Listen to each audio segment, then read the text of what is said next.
અછૂક યુવકોને ચેતવણી આપતો એક કિસ્સો સાબરકાંઠામાંથી સામે આવ્યો। પકડાઈ છે લૂંટેરી દુલ્હનની ગેંગ।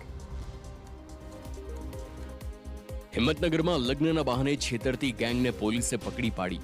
આ ટોળકી પહેલા યુવકોને જાળમાં ફસાવી લગ્ન કરતી, જે બાદ 4 થી 5 દિવસમાં બહાના બતાવી યુવકનું ઘર છોડીને ફરાર થઈ જતી। એટલું જ નહીં, યુવકોને ખોટા કેસમાં ફસાવી દેવાની ધમકી આપી પૈસા પડાવી, જે બાદ છૂટાછેડા માટે દબાણ કરતી। ટોળકીએ પોતાના ઘરે જ મેરેજ બ્યુરો શરૂ કર્યો હતો અને તેઓ યુવકોને ફસાવતા।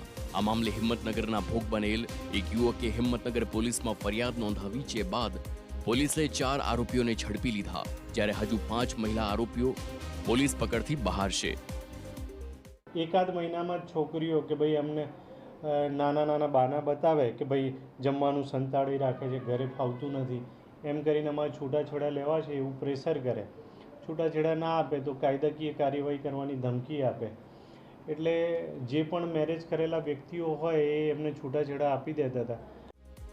તો ઝડપાયેલા આરોપીઓમાંથી 2 આરોપી મૂળ બિહારના છે, જ્યારે ફરાર 5 આરોપીઓમાંથી 3 મધ્યપ્રદેશ અને 2 મહારાષ્ટ્રના રહેવાસી યુવતીઓ હોવાનું ખુલ્યું છે।